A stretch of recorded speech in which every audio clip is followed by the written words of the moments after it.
thump, the thud, the concussion of bombs falling, gunboats in the Mediterranean Sea firing into Gaza. The sound is so loud and shocking, but it also kind of reverberates right through your body, right through your diaphragm. It's a horrifying experience. I'm Rob Reynolds, a senior correspondent for Al Jazeera English. I'm in Israel. And between us, I'm as shocked as anyone else in this country at how quickly this war broke out.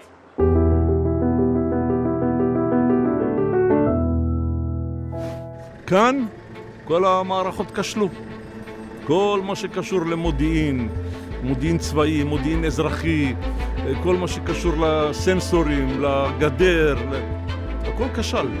On Saturday morning, I was awoken early by the network with our producer in Jerusalem telling us that the missiles had been fired in massive waves out of Gaza from Hamas, and that it was a completely unprecedented situation. You feel the shock wave of it. And of course, you can't help but think, well, I'm out here where the firing is taking place and going to another place where those explosives are detonating. And what must it be like inside Gaza right now as those bombs and shells explode? At the same time, we now know there was a big movement of Hamas fighters out of the Gaza Strip and into Israel itself, where they were able to attack and control a number of towns and villages and take a number of people captive. Tel Aviv is very empty. Hamas attack in the heart of Tel Aviv. I'm running for a shelter. Unbelievable.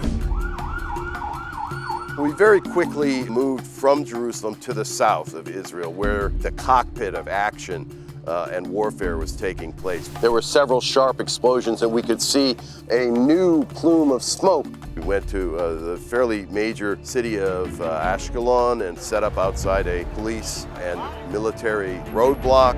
The next day, we went a little further in to the southern part of Israel. There was a rave going on with several thousand young people in the desert, but towards dawn, suddenly eyewitnesses said that missiles started falling, and then Hamas fighters began arriving. Where is he? Is he okay?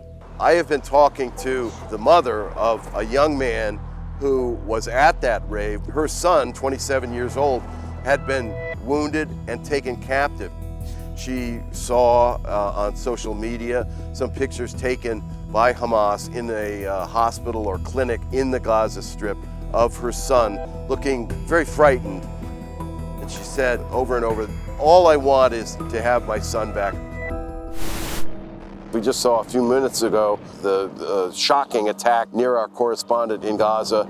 And it's always the civilians who suffer the most when this kind of fighting takes place. The reality of war is that people die and hearts are broken and families are destroyed. It's difficult to say what's going to happen next, but personally I think it's not going to be good.